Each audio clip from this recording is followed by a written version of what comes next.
Bohr के model ने hydrogen के स्पेक्ट्रम को बड़ी डिटेल में एक्सप्लेन किया। तो अब हम देखते हैं कि हाइड्रोजन के स्पेक्ट्रम को कैसे बोहर्स के मॉडल ने एक्सप्लेन किया। नाउ हाइड्रोजन के हमारे पास जो इलेक्ट्रॉन है वो यूजुअली होता है फर्स्ट शेल में, जिसको हम कहते हैं ग्राउंड स्टेट। फर्स्ट शेल से ये देखा गया है कि हाइड्रोजन का जो इलेक्ट्रॉन है वो मैक्सिमम जा सकता है सेवंथ शेल ऑफ हाइड्रोजन तक।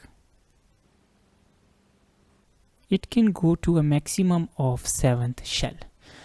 अब सेवंथ शेल से ये वापस आता है।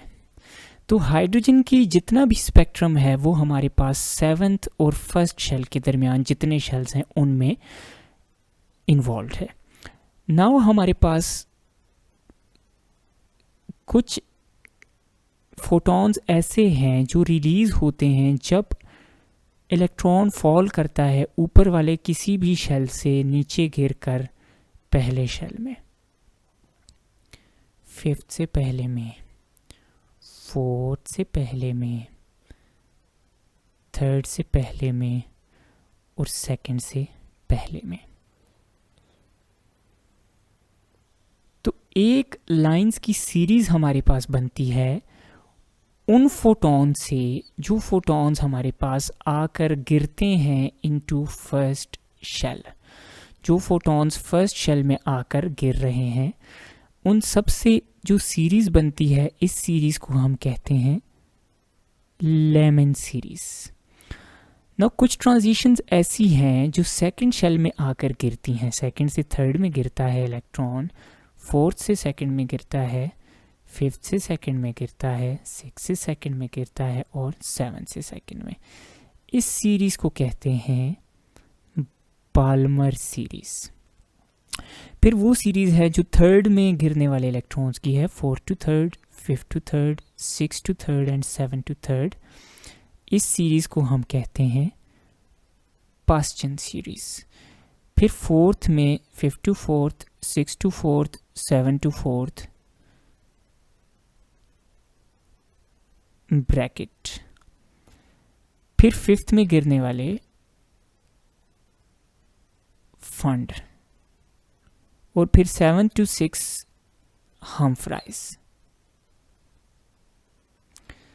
तो ये सीरीज हैं जो हमारे पास प्रोड्यूस होती हैं first, second, third, fourth, fifth और सिक्स्थ शेल में गिरने की वजह से। नाउ अगर हम इलेक्ट्रोमैग्नेटिक रेडिएशन के हिसाब से देखें तो हमारे पास सबसे ज़्यादा एनर्जेटिक जो लाइंस हैं वो हैं लेमन सीरीज की लाइंस। तो लेमन सीरीज की लाइंस हमारे पास फॉल करती हैं इनटू अल्ट्रावायलेट रीजन। ये सबसे ज़्यादा एनर्जेटिक लाइंस हैं और ये फॉल करती हैं into ultraviolet region. Now Balmer series की पहली जो चार लाइंस हैं वो थोड़ी कम एनर्जेटिक होती हैं, दे लाई इन विजिबल रीजन, और अगली लाइंस फॉल करती हैं इनटू अल्ट्रावायलेट रीजन। अब एक लाइन होती है जिसको हम कहते हैं लिमिटिंग लाइन। लिमिटिंग लाइन वो होती है जिसमें हमारे पास एक फ्री इलेक्ट्रॉन, यानी जिसको हम इन्फिनिटी लेवल पे लेते हैं, एक फ्री इलेक्ट्रॉन जो एटम से बाहर होता है, फ्री इलेक्ट्रॉन आकर किसी शेल में गिर जाए। नाउ लेमन सीरीज की लिमिटिंग लाइन क्या होगी कि एक फ्री इलेक्ट्रॉन इन्फिनिटी से आके पहले शेल में जब गिरेगा तो this will be limiting line of Lyman series. Balmer series की जो लिमिटिंग लाइन है it falls in ultraviolet region. तो लिमिटिंग लाइन किसी भी सीरीज की वो लाइन होती है जब उस शेल में आकर इन्फिनिटी से इलेक्ट्रॉन गिरता है। नाउ पास्चन, ब्रैकेट, फंड और हमफ्राइज सारों की एनर्जी क्या होती है? इंफ्रारेड रीजन में होती है। नाउ ये जो हाइड्रोजन का स्पेक्ट्रम है इसमें Lyman series false in ultraviolet, तो ये इनविजिबल है।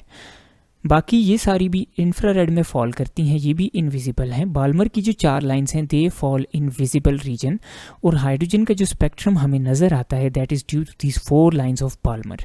अब इन चारों के कलर डिफरेंट होते हैं लेकिन ये कंबाइन होके हमें ब्लू कलर देते हैं।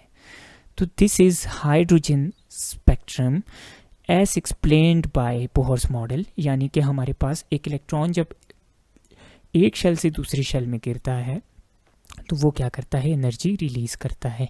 इस बेस पे हाइड्रोजन का स्पेक्ट्रम एक्सप्लेन होता है। तो ये था बोहर्स मॉडल, जिसने हमें एटम की स्टेबिलिटी, स्पेक्ट्रम और अरेंजमेंट ऑफ चार्जेस के बारे में बताया, और इसने वन इलेक्ट्रॉन सिस्टम्स के जो भी हमारे पास बाकी डिटेल्स हैं उनको डील भी किया और हाइड्रोजन के स्पेक्ट्रम को भी डील किया।